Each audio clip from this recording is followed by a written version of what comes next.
interesting. Obviously, sort of abstract, and at first glance, you might dismiss it as a sort of crudely animated art piece, I guess. But I'd say it's more than that. And for starters, the animation is actually kind of delightful, and there's a lot of really smart animation techniques at work here.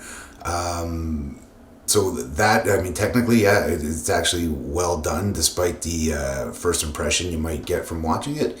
And I just found it just really compelling, just to in every scene try to make sense of what's going on.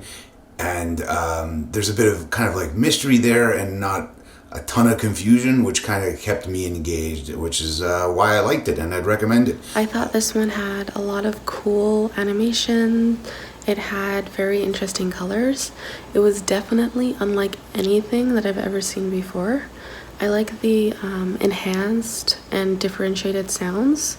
I like that it told a story without words, and I really liked the water sounds, the droplets, a lot. Right. The sound was incredible, as far as the like the water dropping in the cup, in the bowl. At the beginning, I really liked the Easter egg. That was really well done, really realistic the way that was done, or it looked like an Easter egg rather. The whole thing, I thought it was really creative. That's the thing that stood out to me. Very creative, very well done from an animation standpoint, from a music, or not a music, but a sound standpoint. And you could hear the ocean in the background like you were actually there. But extremely creative. I actually watched it a few times because I wanted to make sure I wasn't missing things. And every time I watched it, I saw something different. So, I really enjoyed it. I thought it was really well done. I mean, I really enjoyed it. I thought that it was really well done. And like I said, I think the style of the animation was really on point. And I liked that it did incorporate so many different things that slowly kind of like were woven together. I really enjoy stories like that because they tend to hold my attention a little bit longer. So I thought it was really good. I'm a huge fan of animation, and I thought the animation was really wonderful and very clever. I was amazed by Gorilla and the washing machine.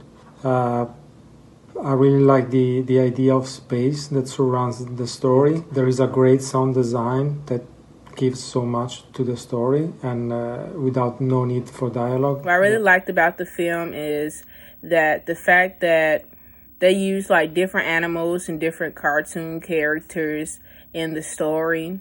And also it was very colorful. Like it was never a dull moment, and it was very easy to understand everything that was going on and all the plot line. And it was like a lot of like splashes of color. It was very vibrant and catchy. I love the style of animation. I thought that it was so cool. It was just such a well-made piece. Like all of the sound mixing, the sound editing, I mean, the sound design in general was excellent. Like I loved how, like with like the almost like ka-ching noise when they were mixing it at the end. I thought that this was excellent, and just very charming. The filmmaker definitely has a clear voice, and they should continue with this aesthetic. So this was really great, and yeah, really enjoyed it. Great job.